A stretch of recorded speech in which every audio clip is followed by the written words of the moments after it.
Добрый вечер. Bonsoir. La nouvelle la plus importante a eu lieu hier. Donc hier, nous avons signé un accord avec les développeurs d'Astromélanine. C'est un accord de coopération et un accord qui concerne la sortie du premier lot d'essai avec lequel nous allons réaliser un certain nombre de nos études, analyses, etc.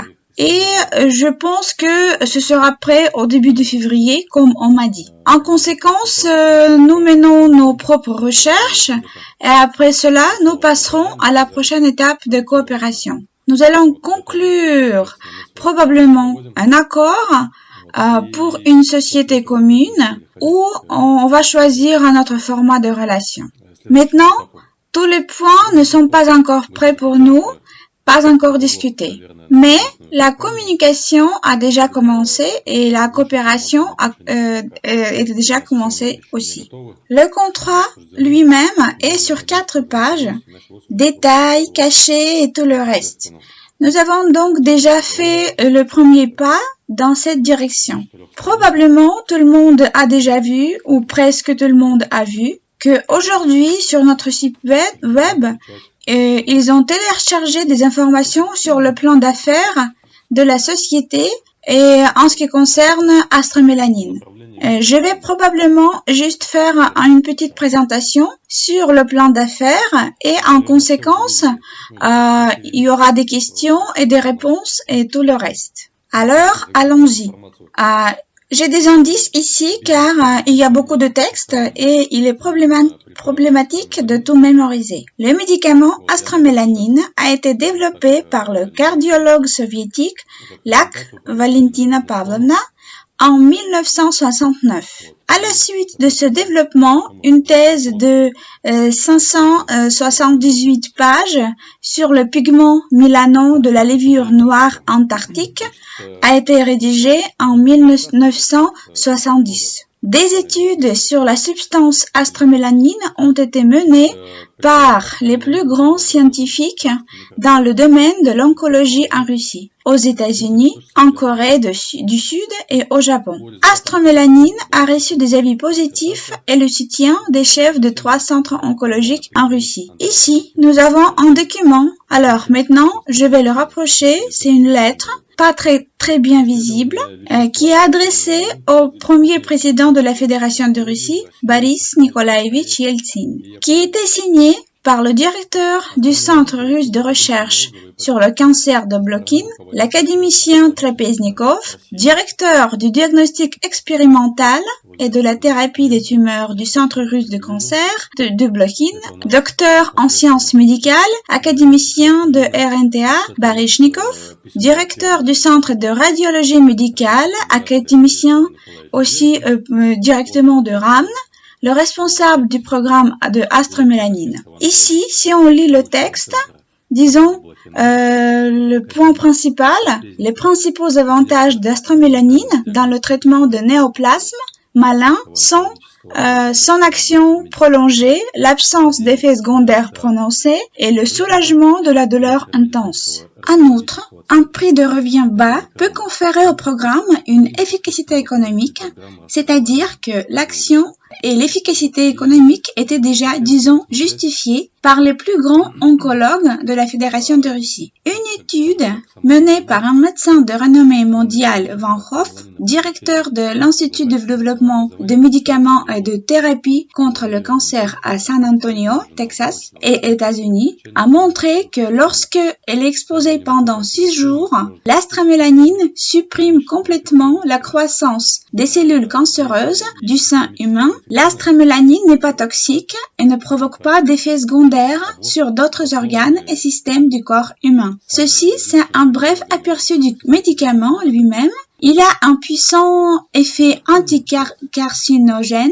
et utilisé pour corriger les troubles fonctionnels et organiques du champ biologique qui se produisent en oncologie. Donc, notre société United Financial Group planifie. Voilà notre plan pour les 6 prochains mois. Février 2021, comme j'ai déjà dit, c'est la sortie du premier lot d'essai.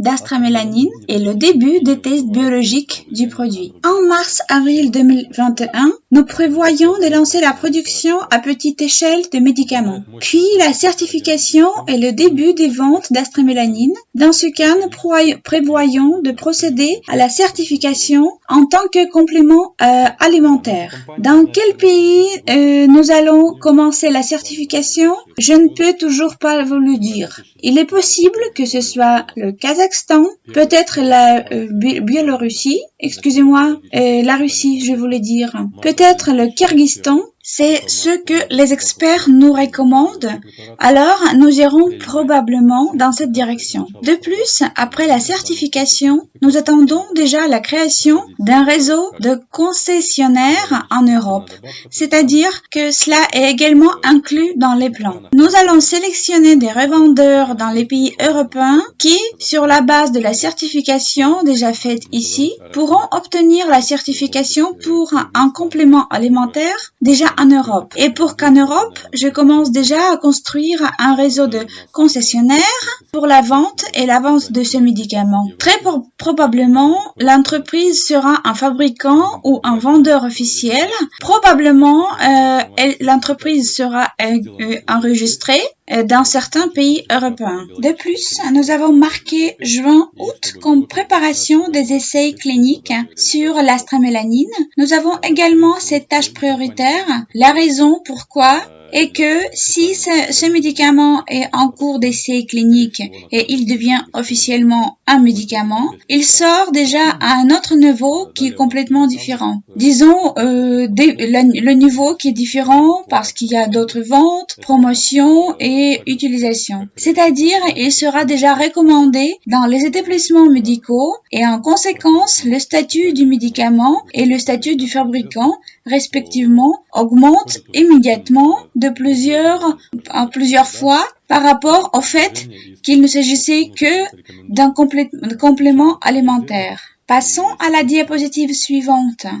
Donc, selon l'estimation de l'Institute for Human Data Science, le volume des dépenses mondiales associées au traitement oncologique, y compris les soins de support, a atteint environ 150 milliards de dollars en 2018. Ils augmentent chaque année d'environ 12-13% et au cours de 5 prochaines années, les coûts de thérapie devraient augmenter de 11 à 14% chaque année. En conséquence, en 2023, les dépenses totales devraient s'élever à environ 240 milliards de dollars. C'est-à-dire que notre marché, les médicaments et services médicaux liés au traitement du cancer est en croissance constante. Cela est dû à de nombreux facteurs, à savoir la nutrition, l'environnement et plus l'âge. L'âge moyen de la population est également en constante augmentation. C'est-à-dire que même plutôt récemment, l'âge moyen de la population était admissible entre 30 et 35 ans. Alors, dans 5 ou 10 ans, l'âge moyen sera déjà d'environ 50 ans. De nombreuses analyses d'affaires en parlent maintenant, c'est-à-dire que l'âge moyen de la population augmente constamment, d'où on voit la demande de médicaments en matière de santé, de soins, de médecine. C'est-à-dire que tout ce qui est lié à ces secteurs-là va augmenter et augmenter constamment. Passons à la diapositive suivante. Nous avons ici les médicaments qui figurent désormais parmi les leaders des ventes. Ils sont les leaders selon l'analyse de la société S&P, des informations sur le marché mondial. Les ventes de médicaments pour le traitement des maladies oncologiques apportent les plus grands bénéfices aux sociétés pharmaceutiques. Par exemple, disons le médicament qui s'appelle Humira, fabriqué par AbbVie Incorporated. C'est le leader de nos ventes sur le marché pour 2019.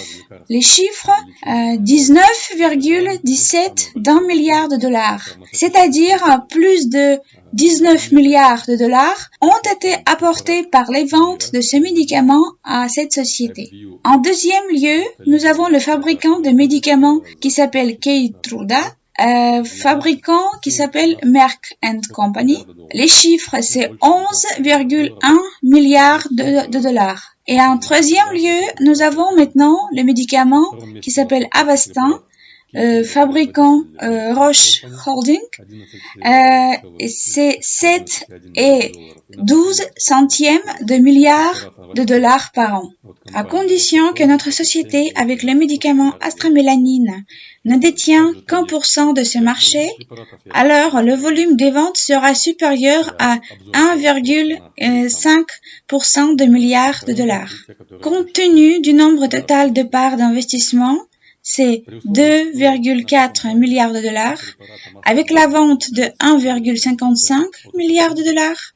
Dans notre société, les dividendes seront d'environ 0,3 dollars par une part de la société, compte tenu du fait que nous avons effectué la procédure de split. Et ainsi, pour 100 000 parts, nous pouvons obtenir des dividendes de 30 000 dollars. Et pour 1 million de parts, 300 000 dollars. Cela tient déjà compte de toutes les taxes et de tout. Eh bien, ce sont déjà les dividendes nets, c'est-à-dire tout le reste a déjà été pris en compte. Bien sûr, vous devez comprendre que ces dividendes ici ne sont pas les dividendes que nous aurons dans 6 mois ou même dans 1 an, car les essais cliniques durent de 2 à 3 ans environ, à peu près. Tels sont les termes. Et par conséquent, vous devez vous orienter sur ces délais de temps. Logiquement, on peut dire que la vente du médicament en tant que complément alimentaire, elle sera réalisée avant les essais cliniques, pendant les essais cliniques. Donc, dans tous les cas, il y aura ces ventes et dividendes et bénéfices. En outre, sous réserve de ces volumes de vente, le prix de marché d'une part de la société sera supérieur à 1 dollar, soit environ 1,3 dollars. La capitalisation de la société sera d'environ 2,8 milliards de dollars. C'est-à-dire que ces chiffres sont calculés en tenant compte de l'analyse des sociétés pharmaceutiques actuelles, c'est-à-dire du nombre d'actions qu'elles détiennent sur le marché, de la valeur d'une part ou d'une action et de leur volume de vente annuel. C'est-à-dire que ces chiffres sont pris en compte précisément en tenant compte de toutes ces conditions. Et bien plus loin, nous avons le calendrier de paiement de dividendes le plus proche. Ce sont nos premiers dividendes qui auront lieu en février 2021. Cela veut dire environ dans 1 mois. Les prochains dividendes sont en juillet 2021 et les suivants en février 2022. Ce sont les prochains dividendes. Donc, selon le plan d'affaires, j'ai plus d'informations. J'ai terminé. Et ceux qui ont des questions, vous pouvez les écrire à l'onglet questions. Nous avons un tel bouton en haut du moniteur. Vous pouvez y écrire vos questions.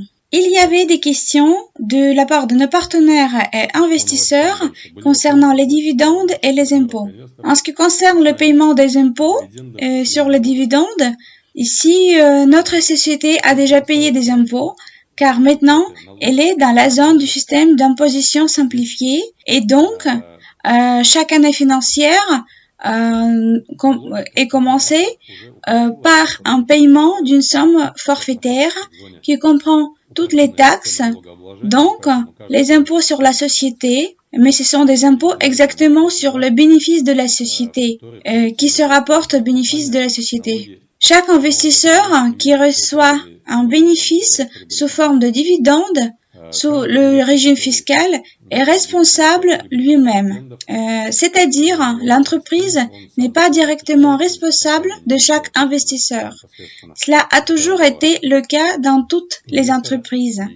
C'est-à-dire, lorsque les dividendes sont accumulés, l'investisseur décide lui-même s'il doit produire ou non une déclaration fiscale.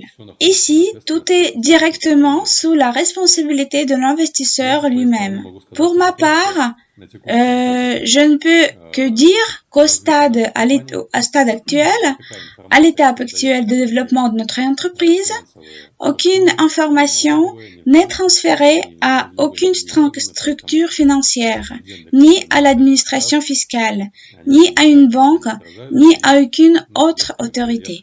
Par conséquent, les dividendes accumulés actuellement ne sont reflétés nulle part.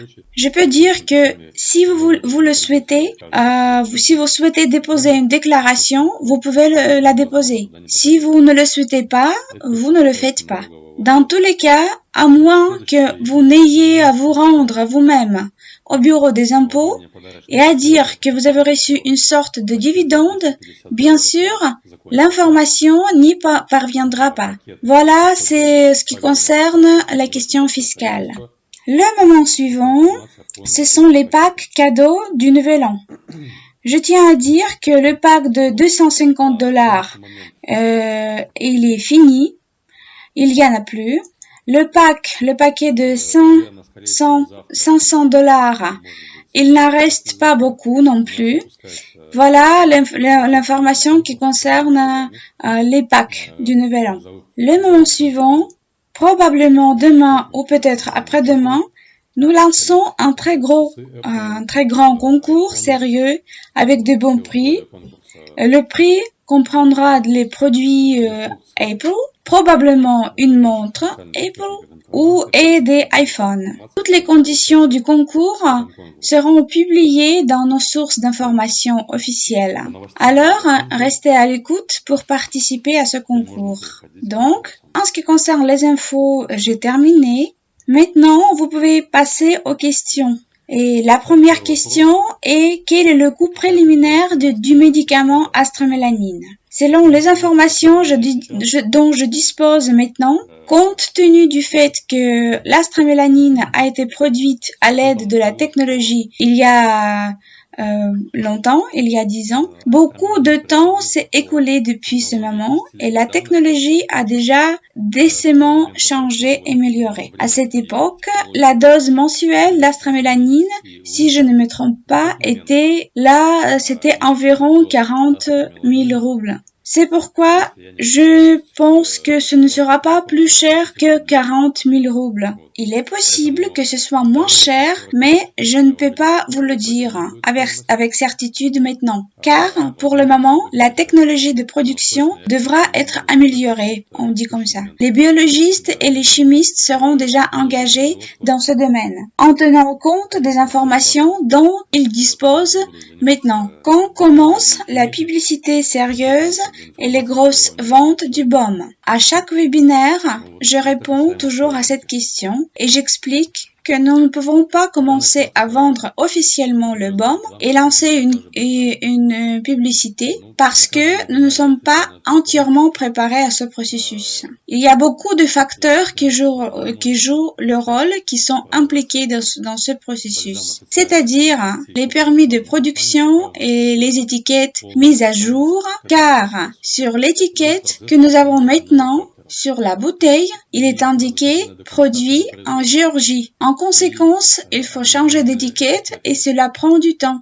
En plus, il y a de nouvelles instructions, puis la configuration de la livraison, c'est tout ça qui s'additionne. Vous ne pouvez pas faire des choses comme ça rapidement. Nous devons tout faire systématiquement et correctement. Donc, dès que nous nous préparons, nous commencerons tout cela. Nous devons préparer notre Instagram. Maintenant, nous sommes à la recherche du spécialiste qui va s'occuper de notre Instagram. Eh bien, c'est-à-dire, il y a beaucoup de processus différents qui jouent le rôle. Question suivante, comment éviter la pseudo-astremelanine, car le fait qu'il y a la pseudo-astremelanine qui apparaîtra, cela peut gâcher également notre réputation. Je peux dire que pour lutter contre, il faut que les gens achètent le produit directement à l'entreprise même. Je pense que nous aurons une sorte de protection spéciale qui sera appliquée à l'emballage et le seul moyen que je vois, c'est acheter le produit chez le producteur officiel, un vendeur officiel ou revendeur officiel de la société. Question suivante. À partir de l'année prochaine, les banques sont tenues de transférer les données au Bureau fédéral des impôts. Et si les fonds viennent et ils demandent d'où ils viennent, que dois-je répondre? Eh bien, en ce qui concerne les dividendes, pour le moment, nos dividendes sont cumulés sur votre compte personnel et à partir de votre compte personnel, ces dividendes peuvent à nouveau être utilisés soit pour acheter des actions, soit on peut faire le retrait des dividendes par les méthodes qui sont disponibles et qui sont indiquées dans votre compte personnel. Donc, il n'y aura pas de transfert de fonds sur votre compte bancaire depuis le compte de l'entreprise. En plus, si vous retirez de l'argent de votre compte personnel par les méthodes qui sont disponibles et qui sont indiquées dans votre compte personnel. Après cela, disons du Perfect Money ou bien du système Payer vers une carte bancaire, alors cette transaction s'appelle transaction d'une personne privée à une personne privée. C'est juste un transfert entre particuliers. Question suivante. Dans la lettre adressée au président, il y a le cachet qui a le texte, c'est-à-dire le texte est imprimé sur le cachet. Normalement, le texte ne doit pas être imprimé sur le cachet. Est-ce que vous êtes sûr que c'est pas un faux document? Eh bien, la question n'est pas dans le cachet, n'est pas liée au cachet. Le fait qu'il y a des signatures d'employés qui ont mis ces signatures, ce sont les gestionnaires. Maintenant, je vais l'ouvrir à nouveau. En général, l'original de ce document est chez le développeur. Pour être honnête, je ne vois aucune raison de falsifier ce document. Je vois au moins que ce document porte les signatures des employés qui y sont indiqués. Et je ne pense pas que ce soit une sorte de faux document. Maintenant, si je parviens à trouver une autre version de document, il faut attendre une seconde. Eh bien, regardez ici, le cachet sur le texte, c'est le directeur du diagnostic expérimental des tumeurs du centre oncologique de Blokin qui a mis le cachet. Si je comprends bien, le texte d'abord a été imprimé et puis ils ont mis un cachet. Et à côté, il y a la signature. Je ne vois pas ici aucun problème du tout. Vous pouvez prendre connaissance de ce document selon le lien qui y a indiqué. Oui, ce n'est qu'une lettre, ce n'est pas une sorte de document et je ne vois vraiment aucun problème dans ce cas-là. Comment se déroulent les négociations sur les technologies de Vortex Oscillion? Les négociations se poursuivent.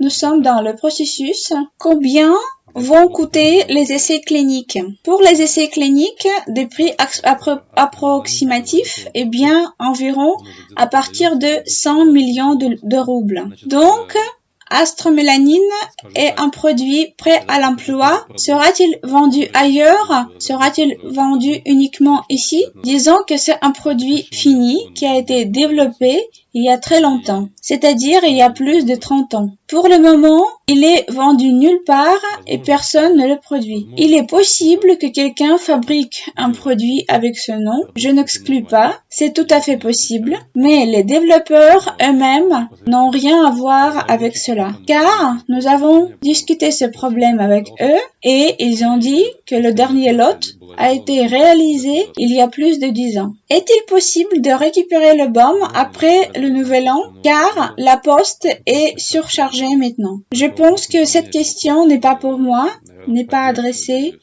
Cette question est probablement doit être adressée au support ou au service de livraison. Pourquoi ne sont-ils pas partis dans le cadre d'un projet gouvernemental? Alors, regardez, après que la lettre a été écrite, je ne connais pas les détails, mais il y avait une indication de la part de Monsieur Eltsine ou d'un de ses ministres que L'indication était que le ministre de la Santé devrait prendre ce médicament et commencer à travailler avec, à l'étudier, etc. Ensuite, il y avait une situation qui s'est produite, c'est que une personne qui était entre le gouvernement et les développeurs, il a demandé sa part d'un montant de 80% du montant qui aurait dû être alloué à la production et à la mise en œuvre. Et les développeurs,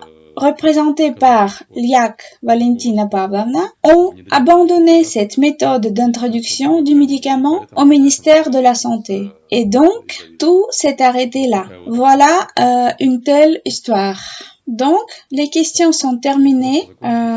Dernière question. Il ne sera officiellement disponible que chez United Financial Group? Probablement, oui, peut-être. Ce ne sera que dans notre société United Financial Group. Mais peut-être ce sera une autre entité juridique. Je ne peux pas vous dire ça pour le moment. Mais de toute façon, ce sera avec nous parce que c'est pas encore décidé, parce que le modèle commercial n'a pas encore été construit ici jusqu'à la fin. Donc, pour le moment, je ne sais pas comment tout cela va se passer. On peut dire que oui, ce sera United Financial Group, car dans tous les cas, ce sera l'entreprise incluse dans notre système. Donc, je vois qu'il n'y a plus de questions et je propose de terminer le webinaire. Je vous rappelle encore une fois que demain après-demain, nous avons une compétition très sérieuse, un concours avec de bons prix. Alors, restez à l'écoute. Je vous souhaite passer une bonne soirée et soyez en bonne santé. Au revoir tout le monde.